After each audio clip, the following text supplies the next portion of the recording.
예, 안녕하십니까. 예, 오종혁 국어선생님입니다. 자, 오늘은 지난번에 이어서 두 번째 총정리에 들어가겠습니다, 여러분. 황동규 시인의 풍장이라는 시인데요. 자, 이 시는 연작시 풍장 중에 첫 번째 작품입니다, 여러분. 그리고 이 시에서 화자는 죽음을 가정합니다, 여러분. 가정해요. 그래서 자신이 죽는다면 풍장을 원한다, 뭐 이런 얘기를 하는 거고요. 자신의 죽음을 있는 그대로, 그렇죠? 받아들여 달라고 당부하는 겁니다, 여러분. 그러니까 가정하고 당부하는 거죠. 그래서 죽음이라는 것은 단지 자연과 우주의 무한한 순환 과정의 일부에 지나지 않는다는 겁니다, 여러분. 그러니까 자연의 섭리로 받아들인다는 거죠. 아셨죠? 자, 구성을 보시면 이제 세연인데요, 총 1년에 보시면 풍장에 대한 염원, 그렇죠? 소망인 겁니다. 그래서 풍장에 대한 마음의 준비를 하고 있는 겁니다, 여러분. 2연에서는 존재의 소멸로 이루는 풍장의 과정을 잘 보여주고 있어요, 여러분. 그러니까 과정이라는 말 기억하시고요. 3년에 보시면 자연과 뭐가 되죠? 하나가 되는 겁니다. 하나가 되면서 풍장의 의미를 다시 한번 되새기는 그러한 연으로 구성이 되어 있다는 거 정리를 하시고요. 핵심 정리로 하시면 이제 주제는 뭐냐? 자연 속에서도 어때요? 존재를 소멸하게 하죠. 자연 속에서 그리고 진정한 자유를 얻게 되는 겁니다. 또 자유애로의 귀환하는 의지가 담겨 있고요. 또 존재의 소멸을 통해서 자연과 하나가 되는 경지를 추구하는 것이 이 시의 핵심입니다, 여러분. 자, 대립적인 의미가 뭐냐면, 자, 구속과 자유가 서로 대립되지 않습니까? 이런 이미지를 통해서 화자가 추구하는 세계가 드러납니다, 여러분. 그래서 그 부분을 이해하시고요. 특히 바람의 역할 굉장히 중요합니다. 바람은 어때요? 전자시계, 가방, 옷, 손목시계, 구두, 양말, 백금 조각 이런 거 있죠. 검색 뭐 이런 거. 인위적이고 문명적인 것과는 서로 어떤다? 대비가 된다. 이렇게 꼭 기억을 하세요. 그러니까 인위적인 거와 문명적인 것이지만 바람은 자연적인 것이죠. 자, 그다음에 3번의 성격에 가시면은 의지가 강합니다. 이 시적 화자가. 그리고 관조라는 것은 그냥 아무 말 없이 그냥 관찰하면서 사색한다 이렇게 생각하시면 되고요. 상징적인 시어가 많이 나오고요. 자연 회귀적이죠. 그렇죠. 자연으로 돌아가는 거 이걸 얘기하는 거고요. 어조는 어떻습니까? 부탁, 그렇죠. 이렇게 해달라. 또 당부하는 거죠. 그리고 담담하게, 그렇죠. 비장함도 있죠. 또 관조적인 자세와 단호한 의지도 제시되어 있다는 거 반드시 알아두시기 바랍니다. 또 표현상의 특징으로 가시면은 어떤 게 있냐면 가정적 표현을 쓴다. 우리 수능 특강 문제에도 보니까 나오죠. 가정적 표현인데 아닌 것처럼 나왔잖아요. 또 유서의 형식 마치 마지막으로 죽기 전에 쓴 편지글의 형식처럼 보이죠. 그래서 자신의 소망을 제시합니다. 이런 형식으로요. 또 풍장을 시적 상황으로 설정해 놓고 완벽한, 즉 진정한 자유로 귀환하려는 강한 의지가 보입니다. 갈망이라고도 할 수가 있네요. 그리고 추상적 관념이죠. 시간이. 그쵸. 시간은 눈에 보이지 않지 않습니까? 그렇지만 그걸 구체화시켜서 툭 떨어진다 그러잖아요. 그쵸? 시간과의 단절을 얘기합니다. 그래서 세상과의 이별을 의미하는 것이죠. 또 이 바람을 통해서 모든 일체의 사물을 소멸시키고 자연의 일부로 되돌리는 이 생명순환의 원리를 나타내는 겁니다. 바람이. 아셨죠? 또 시간의 경과에 따른 시간의 흐름이죠. 그러니까 풍장의 과정을 담담한 어조로 표현했다. 이렇게 기억하시고요. 또 구속과 억압이 심한 사회를 어떻게 한다? 우회적으로. 우회라는 건 돌려서. 그렇죠? 직접 얘기하는 게 아니라 돌려서 비판한다. 간접적으로 비판한다. 이런 얘기입니다. 또 억압적인 시대. 그렇죠? 물질 만능주의. 그렇죠? 시계라든가 이런 게 나왔죠. 구속이라는 것은 억압에 대해서 비판적인 시인의 생각이 드러나는 겁니다. 이 시에서. 또 동일한 종교의 의미가 나오죠. 그걸 반복해서 리듬을 형성한다. 또 명령형 표현인 뭐뭐다오 이런 게 반복적으로 나오죠. 그러면 어떻습니까? 운율적인 리듬 효과와 통일감을 높입니다, 여러분. 또 죽음을 어떻게 봐요? 긍정적으로 보죠. 또 낙관적으로 유도해냅니다, 여러분. 또 현대 물질 만능의 모순을 풍자하고 또 상징을 통해서 비판합니다, 여러분. 그러니까 비판적인 태도도 이 시에 있다라는 거 잘 읽어내시기 바라고요. 그다음에 두 번째 장으로 가서 시와 식구인데요. 첫 번째, 내 세상 뜨면 풍장시켜다오. 이 풍장. 그러니까 자연스러운 죽음을 맞이하게 해달라. 그러니까 자유로운 삶에 대한 소망과 의지가 담겨 있는 겁니다. 아셨죠? 풍장이란 말은 시체를 비바람에 의해서 자연스럽게 소멸시키는 장례법이고요. 자연의 풍화작용에 시신을 내맡기는 겁니다, 여러분. 아셨죠? 또 옷은 입은 채로 전자시계는 가는 채로 손목에 달아달라. 이 얘기는 뭡니까? 꾸밈 없이 그대로 삶의 세계에 완전히 단절되지 않은 거잖아요. 꾸미지 않는다는 얘기는. 그렇죠? 전자시계는 뭘 의미하냐? 물질 문명을 상징하고요. 삶의 시간을 얘기하는 겁니다, 여러분. 또 검색이 심하면 옮겨달라고 그러죠. 그럼 죽어서까지도 어때요? 자유로울 수 없는 그 현실적인 구속에 대해서 간접적으로 비판하는 겁니다, 여러분. 아셨죠? 검색이라는 단어는 뭡니까? 현실적 구속이 가해지는 시대 상황을 짐작하게 하는 단어입니다. 그래서 군사 독재 시대를 상징하는 단어라고 볼 수가 있고요.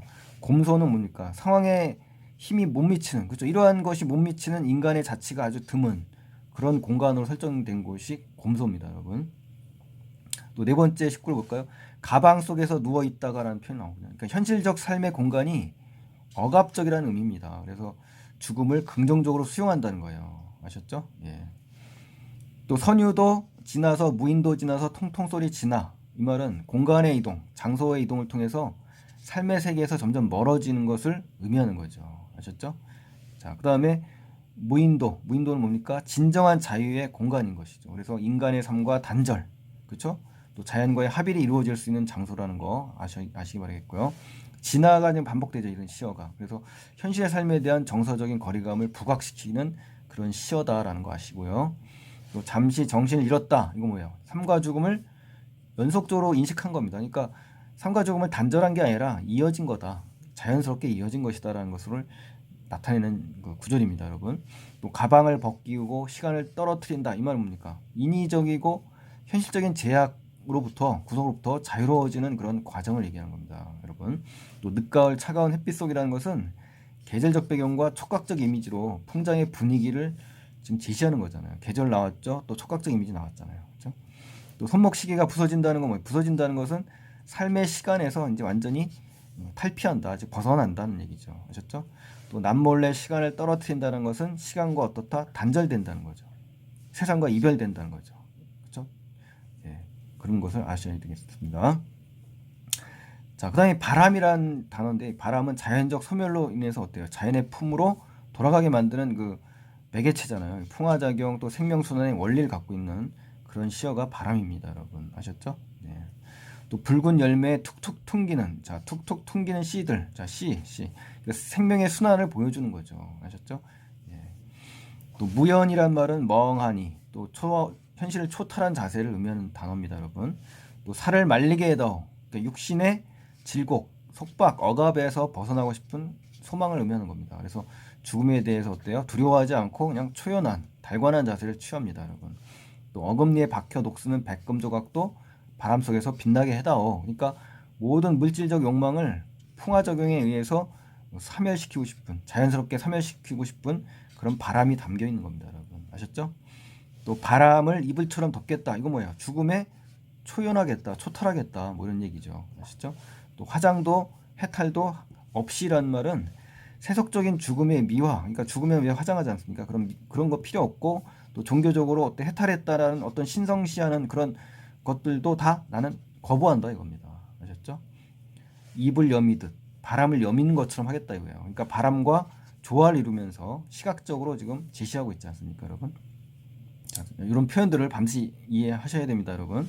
또 마지막으로 몸에 피가 하면서 바람과 놀게 해다오라고 마지막으로 부탁하죠. 그럼 뭐예요? 육체가 소멸되면서 자연과 뭐다 하나가 되기를 강하게 소망하는 겁니다, 여러분. 아셨죠? 자연과의 합의를. 자, 이거 아셔두시기 바라겠고요. 비교 문제 보면은 우리 그 하나원 씨의 파랑새라는 시가 있어요. 그래서 여기서 보면 시정화자가 비슷한 점이 있어요. 두 시 모두 자유로운 삶을 지향하는 점에서 같거든요. 그래서 파랑새에서 이 파랑새 이미지는 자유로움이거든요. 그래서 풍장에서 죽어서 자연으로 돌아가 자연과 함께 논인다고 하는 이 자유로움과 어때요? 공통점을 이루고 있기 때문에 같이 연관해서 알아두시면 좋겠고요. 또 천상병 시인의 귀천이라는 시에서도 그렇죠. 죽음을 어떻게 바라봐요? 낙천적이고 긍정적으로 바라보죠. 뭐 그런 측면에서 같이 비교해 주시면 참 좋을 것 같습니다, 여러분. 자, 그 다음에 이제 우리 두 번째 작품인 이 유하의 빠삐용이라는 작품인데요. 이 빠삐용, 그죠? 영화 제목입니다, 여러분. 그래서 영화 사회학이라는 부제가 붙어 있고요. 전체적인 걸 보면은 서울 대공원에서 탈출합니다, 이 표범이. 그래서 우리 속에 남은 세 마리 표범이 있거든요. 이게 이제 영화의 드가와 같은 인물이다. 드가와 같은 비유다 이건데요. 이 대비되는 거죠. 탈출한 사람은 이제 빠삐용이고 남은 사람은 이제 드가한 거죠. 그래서 파도의 아가리에 몸을 던진 빠삐용을 연상하는 겁니다. 그렇죠? 탈출한 표범이 마주할 총알이 막 빗발치고 또 평온한 동물은 우리 안에 있는 그 드가와 어때요? 서로 대비되죠. 그러니까 빠삐용과 드가, 그다음에 탈출한 표범과 우리 속 세 마리 표범이 서로 대비되는 거죠. 근데 표범은 결국 어떻게 해요? 사살당하고 결국 표범이 죽어버립니다, 여러분. 그래서 화자 역시 TV 우리 안에 갇혀 있다. 응? 나도 이제 우리 안에 갇혀 있는 드가와 똑같은 상황이다라고 이야기하는 거고요. 동물원 속에서 감자나 심겠다는 드가 같은 마음을 경계했던 내가 결국 뭐다? 나도 드가와 다를 바 없는 똑같은 사람이다라는 그러한 자기 성찰로 마무리가 되는 겁니다, 여러분. 아셨죠? 구성을 보면 이제 두 개의 연이 있는데요. 첫 번째 연은 뉴스를 보면서 떠올립니다. 영화 빠삐용을. 아셨죠? 그러면서 자기 현실에 갇힌 자기 자신에 대해서 반성을 하는 겁니다, 여러분. 아셨죠? 예. 핵심 정리 보면 주제에 보면 무기력하게 현실에 순응하는 삶에 대해서 비판하고 성찰하는 겁니다, 여러분. 그래서 텔레비전에 지배당하는 현대인의 삶에 대한 비판도 있는 것이죠. 화자는 어때요? 텔레비전을 통해서 표범을 보는 사람이죠. 결국 나는 어떤 사람이에요? 드가와 같은 사람이죠. 우리 안에 갇힌 표범 세 마리와 같죠. 그러니까 이 사람, 이 내 대상의 그 공통점이 뭡니까? 자유를 포기한 겁니다. 그래서 그 무기력하게 현실을 살아가는 현대인을 갖다가 잘 보여주는 시어라고 봅니다, 여러분. 아셨죠? 또 성격은 어때요? 현실 풍자, 비판, 성찰, 그렇죠? 정서는 연민과 자조가 있어요. 자조는 자기 자신을 조롱하는 거고요. 연민은 동정을 갖고 있는 겁니다. 어조는 자유를 굉장히 염원합니다. 희망합니다. 아셨죠? 말투가요. 또 표현상의 특징을 보시면은 어떠냐 봅시다. 현실의 상황에 영화의 상황을 대응시켰습니다. 짝을 이루죠. 현실과 영화가 서로 짝을 이루고 있죠. 그래서 주제를 선명하게 부각시켜주고요. 자신과 현대인의 삶을 성찰하는 계기가 되는 겁니다, 여러분. 이 영화가 맞죠? 또 텔레비전 뉴스와 그로부터 연상된 영화 빠삐용을 중심축으로 시상을 전개합니다, 여러분. 아셨죠?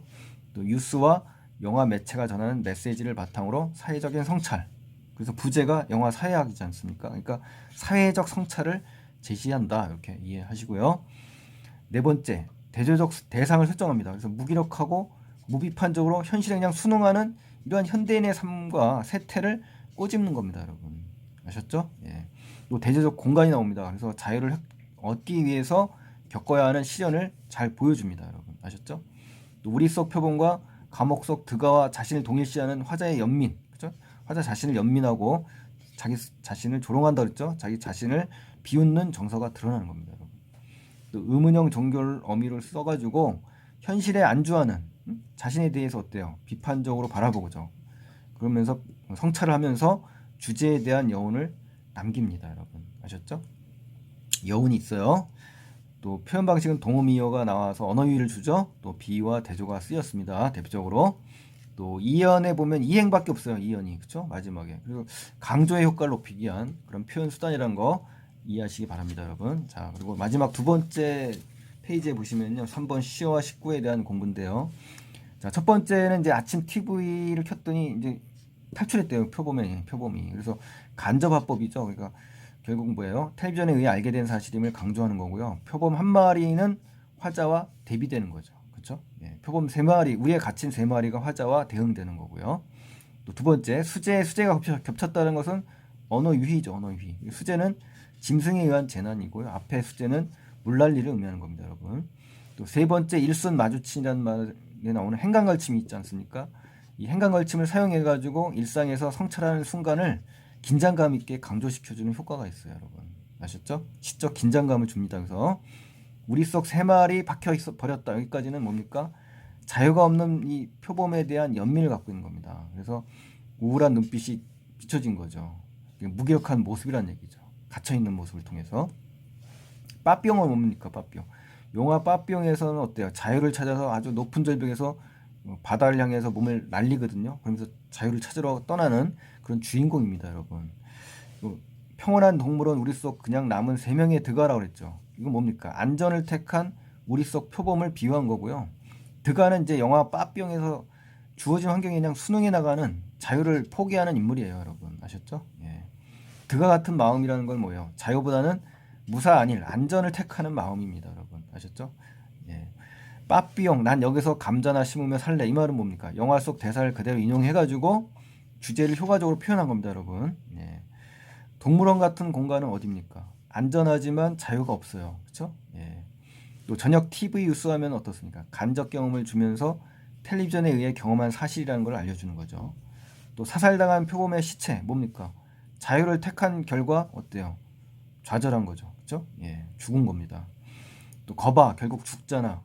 이 말은 뭡니까? 자기 스스로 위안을 하는 겁니다. 자기를 스스로 합리화하는 거죠. 현실에 좌절을 맛보고 있잖아요. 그렇지만 자신의 선택이 옳았다, 죽지 않았으니까. 그러니까 그런 확인을 하면서 안심을 하는 겁니다. 안도감을 느끼고 결국 이러한 웃음을 통해서 비판하는 풍자가 아주 효과적으로 작용이 된 겁니다, 여러분. 아셨죠? 예. 그리고 TV 우리 안에 내가 들어가 마지막 이행이거든요. 마지막 연애. 이 연애 이행인데요. 텔레비전에 의해 사고를 지배당하는 자신에 대해서 깨닫게 되는 겁니다. 그래서 갇혀 있다는 거는 이 부정적으로 인식하고 있는 거고요. 내가 득한가 하죠. 그건 뭡니까? 자유를 포기하고 현실에 그냥 안주하는, 그렇죠? 비판 없이 그냥 안주하는 존재임을 인식한 겁니다. 자유가 없는 거죠. 그렇죠?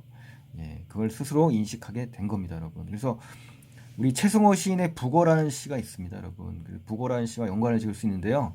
주제가 상당히 비슷합니다. 그래서 성격도 비슷하고요. 현대인의 그 무기력한 삶, 그렇죠? 무사안일, 그러니까 어떤 비판과 성찰을 주로 하는 시인데요. 현대인의 무기력한 삶, 그렇죠? 그 자체를 비판하고 풍자하는 겁니다. 어떤 획일적인 삶을 비판하거든요. 화자도 자신이 그런 현대인에 포함된다는 것도 역시 공통점입니다. 그러니까 화자가 상대 또는 대상에 대해서 비판을 가하는 게 아니라 본인을 포함해서 화자를 포함해서 많은 현대인들이 그렇다라는 것을 동시에 비판하는 그러한 시입니다. 그래서 두 시를 연결 짓는다면 훨씬 더 심화 있게 공부를 할 수가 있겠죠, 여러분. 자, 그래서 오늘은 그 두 시를 잘 공부했고요. 여러분 구독 눌러주시고요. 예, 그 다음에 알람 맞춰주시면 정말 고맙겠습니다, 여러분. 감사합니다.